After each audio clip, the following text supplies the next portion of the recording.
है, ये सब अपनी अपनी विचार की मथानी चला करके मथ रहे हैं। तो सत्यम का मंथन उत्तरकांड में हुआ। शिव का अर्थ होता है कल्याण। तो बंधुओं, अयोध्या धर्म की भूमि है। धर्म की भूमि अयोध्या में जब इतना बड़ा अमंगल हुआ कि स्वयं भगवान श्री राम को घर से निकाल दिया गया, स्वयं भगवान श्री राम को वनवास दे दिया गया, तब भगवान श्री राम ने विचार किया कि आखिर इस धरा धाम का, अयोध्या की भूमि का कल्याण कैसे होगा। तो भगवान श्री राम ने विचार किया कि अब एक ही उपाय है कि बंधु, जब कोई अमर होना चाहता है, देवासुर संग्राम में जब देवता पराजित हो रहे थे तो देवता अमर होने के लिए समुद्र से अमृत निकाले थे। भगवान श्री राम ने कहा कि इस समय अयोध्या की सुरक्षा करने के लिए, इस धरा धाम की सुरक्षा करने के लिए बोले एक अमृत की जरूरत है। लेकिन अमृत केवल सुना गया है, देखा नहीं गया है। बंधुओं, जितने भी अमृत हैं वो दोष युक्त अमृत हैं, लेकिन भगवान श्री राम ने विचार किया कि जो भक्त के हृदय का अमृत होता है वह निर्दोष अमृत होता है। इसलिए भरत जी के हृदय में भी एक अमृत भरा हुआ है। अमृत भी कई होते हैं, नाम अमृत, कथामृत, धाम अमृत, रूप अमृत और फिर प्रेम अमृत है। क्योंकि प्रबल प्रेम के पाले पड़कर प्रभु को नियम बदलते देखा, अब अपना मान तले तल जाए पर भक्त का मान तलते देखा।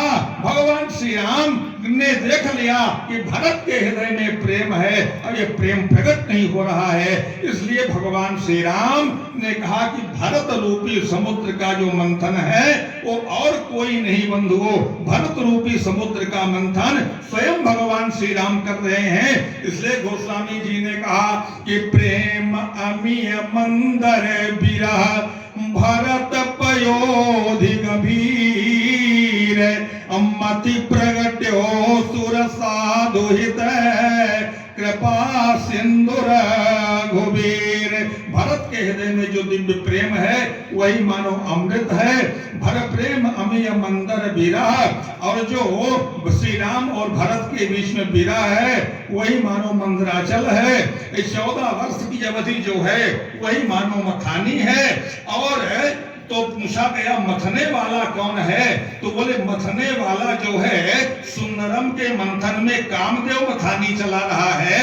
और बंधुओं, वहां पर सत्यम के मंथन में ये कथावाचक लोग मथानी चला रहे हैं, लेकिन यहाँ पर भरत रूपी गहरे समुद्र में और कोई नहीं बल्कि स्वयं भगवान श्री राम मथानी चला रहे हैं। प्रेम अमीय मंदर विरह भरत पयोधि गंभीर मति प्रगट्यो साधुहित कृपा सिंधु रघुवीर।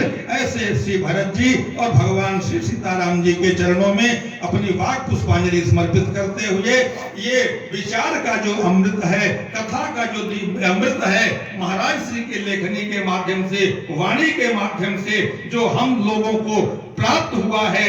बंधुओं, आज वाक्य का वाणी का समापन करते हुए इतना ही कहूंगा कि इस धरा धाम पर जब तक तुलसी की रामचरितमानस रहेगी, जब तक श्री राम का नाम रहेगा, जब तक तुलसी की श्री रामचरितमानस पढ़ी जाएगी, तब तक इस तुलसी का साहित्य भी इस धरा धाम पर पढ़ा जाएगा, तब तक तुलसी साहित्य भी पढ़ा जाएगा।